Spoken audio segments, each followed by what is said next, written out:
nova situação e um novo estado. Então a vida, a mudança, ela é fácil e simples.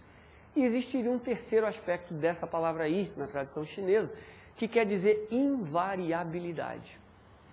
E aí eu queria entender um pouco melhor, quando eu vi isso a primeira vez, e perguntei, mas não está se dizendo que tudo é mutável? Que tudo muda? Como é que tem alguma coisa invariável?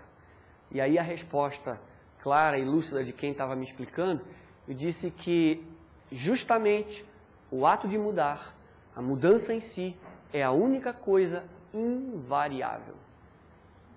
Tudo muda, menos a mudança. A mudança é a única coisa que não muda, está sempre mudando. Isto é invariável. Então, invariavelmente, a mudança ocorre. É a única coisa que não muda. Então, desses três aspectos de conhecer a tradição chinesa, desses três aspectos nós podemos ver que muda-se constantemente as situações e aquela consciência que não souber se adaptar, observar a nova configuração da vida, observar a própria mudança em movimento, ele fica incapacitado de responder aos novos desafios que se apresentam. Portanto, ele estará em oposição ou em não compreensão com os processos de mudança e ele sentirá o primeiro sentido de dor e o primeiro sentido de insatisfação pelo ato de não estar compreendendo o processo de mudança. Um exemplo simples. Uma criança vem crescendo e ela deixa de ser criança. E nós, se não entendermos o processo, estaremos tratando um jovenzinho como uma criança. Mas o tempo já passou, ele não pensa mais como criança e se nós não nos adaptarmos, nós vamos tratá-lo como criança. E vamos estar causando dor àquela criança, aquele jovenzinho, por exemplo, que quer ser tratado como um jovem, como um ser que está pensando, questionando. E nós, infelizmente, por não enxergarmos a nova realidade, estaremos causando dor, estaremos não lidando com a realidade como ela é. E, portanto, não agindo em convenientes maneiras, de maneiras mais harmoniosas, integradas e compreensivas.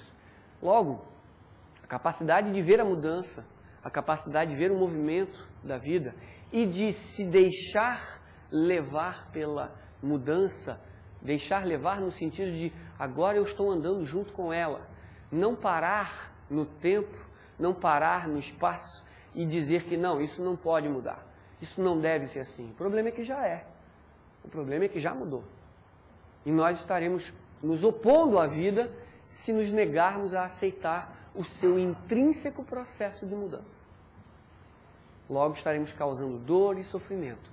Então o chinês já nos mostra com essa introdução básica ao seu livro, o Sagrado Livro das Mutações, que há um sentido na vida que muda e que o ser humano deve olhar a vida como ela é no momento presente, para que não cause dor a si e que não cause dor aos outros pelos seus atos em desacordo com as circunstâncias como elas são, ou como elas se apresentam naquele momento.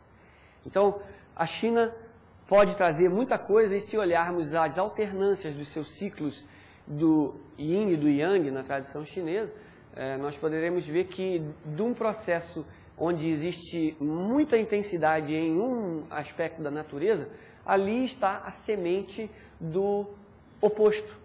E o processo cíclico e imutável vai trazer o oposto à baila e vai se fazer de novo o processo do claro e do escuro, do certo e do errado, do dia e da noite, do positivo e do negativo, do ativo e do passivo e assim por diante. A vida em movimento vai ser em ciclos, vai ser em alternâncias e nós deveríamos dormir à noite e trabalhar de dia. Nós deveríamos trabalhar no horário de trabalhar e descansar no horário de descansar. Nós devíamos ver quando é hora de agir e deveríamos ver quando é hora de não agir. Muitas vezes a não ação é a melhor ação que se pode fazer. Logo, o ciclo da mutabilidade, o ritmo da vida, trará por si mesmo a necessidade da ação ou da inação que se faz ou que se pede. A própria vida irá pedir a sua ação ou irá pedir a sua não ação, a sua não interferência.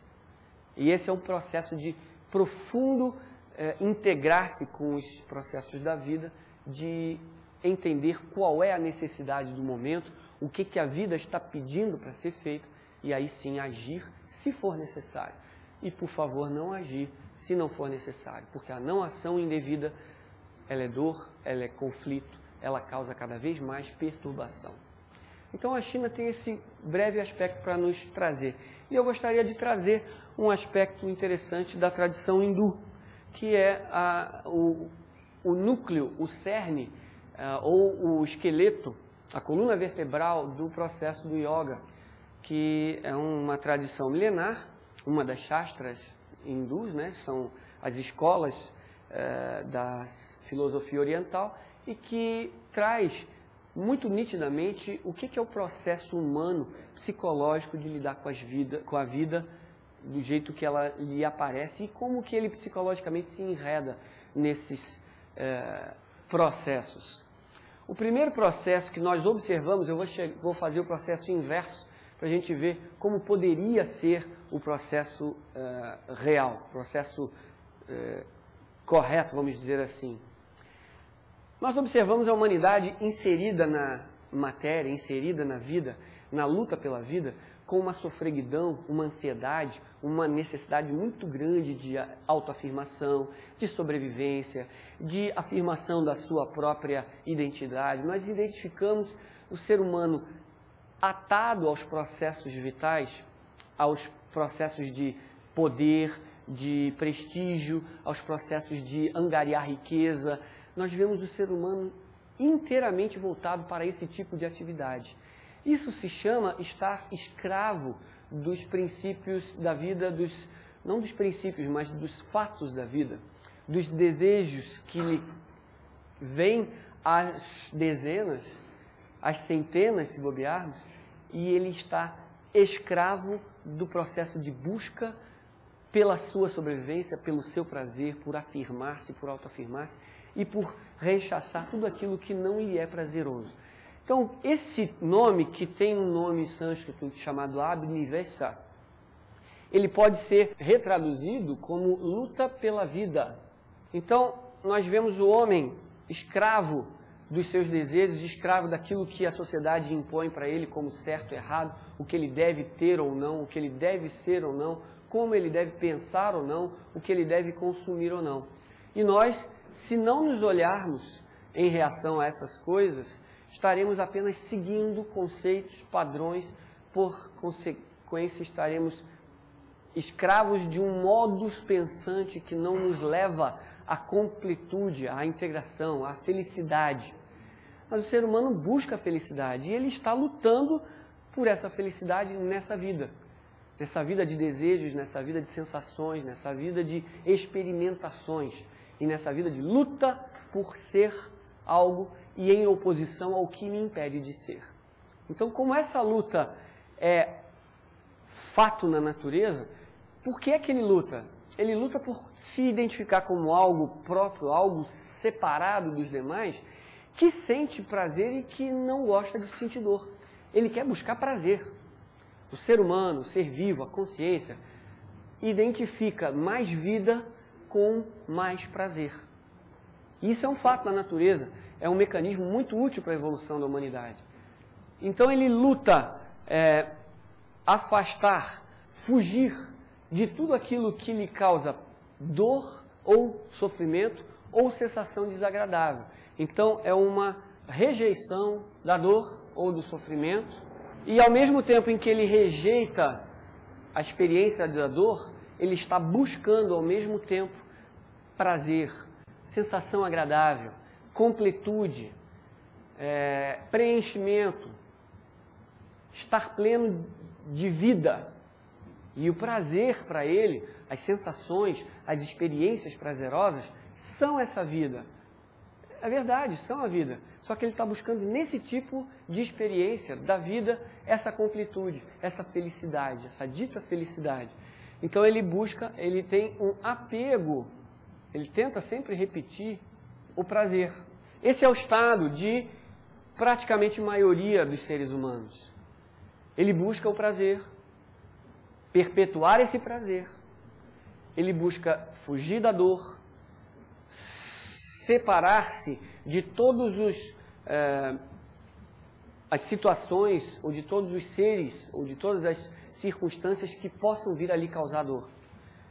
E esse rechaço, essa rejeição e esse apego ao prazer, que são em suma um único processo, são dois estágios psicológicos que vão levar inevitavelmente à luta pela vida e ao esforço de ser feliz através desse preenchimento junto ao prazer e do isolamento ao seu processo doloroso. Mas por que ele faz isso? Porque ele tem o segundo estágio, são apenas 5 estágios. Esses estágios que eu estou comentando aqui, eles se chamam kleshas na tradição